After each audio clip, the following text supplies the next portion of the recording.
A gorilla was sheltering from the rain beneath a hagania tree, but for a faint reflection in his dark eyes when he briefly glanced at us, his form was barely discernible in the faint light. He sat perfectly still. He would not move until the rain stopped, or until I crossed the line. Bob made a well-rehearsed guttural sound with his throat, known as a belch vocalization, which in gorilla language means, everything's cool. More gorillas appeared. I was relieved that we had found them. Rainfall facilitated our entry into their world. Around us, the foliage glistened. Despite the high average rainfall in their habitat, by all appearances, gorillas did not much like the rain. They remained stock still, shabby black forms huddled together, hardly even looking up. After a few careful steps, we were almost beside Ziz, the largest silverback in the Virungas, who was straddling a mossy log. He looked like a bouncer on a smoke break. Careful not to make any sudden movements, I sat down slowly on the undergrowth near him.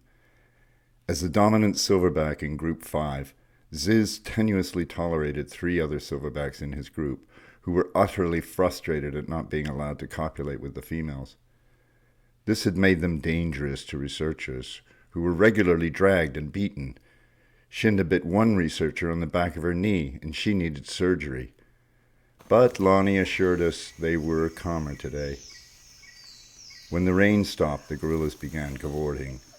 I was thrilled to be among them. Hearing gorillas hum as they eat, taking in the smell of their body odor and shit, and seeing the look in their reflective brown eyes, I felt at home. Every hair follicle on my body had gossamer wings and was ready to fly. It was total bliss. Ziz was barely 2 meters away from me. Weighing around 220 kilos, he was enormous. It was touching to watch such a large and fearsome beast sweetly play games with his young, letting them climb on his back and roll down his belly. Occasionally, with breast beats and grunts, he warded off his horny adjutants from his females. He paid no attention to us ball babes. Suddenly he rose to his full height and beat his chest. I swallowed my heart. "Was that intended for me?" I cried. "No," said Lonnie. "He's demonstrating for a female."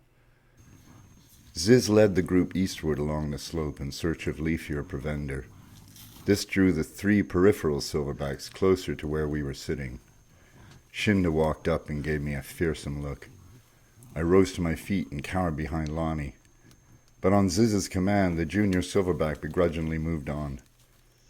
I sat back down and removed my journal from my backpack. I was about to write in it when Pablo, the group's rear guard, approached me threateningly. I quickly rose again and stood behind Lonnie. Had I not, I'm sure he would have grabbed my leg and dragged me through the lobelia nettles like a rag doll, or worse, run off with my journal. A handful of curious females came near and began examining me. Mtwali, an adolescent female, rolled onto her back and touched my knee with her hand. She then started fondling the lapel of my raincoat, then slowly reached up and touched my cheek. My heart soared. I was deeply flattered by her advances. Meanwhile, Effie, the group's matriarch, who was helping a new mother wean her infant, glanced at me with dark, cognizant eyes. No other wild animal had ever looked at me with such presence of mind.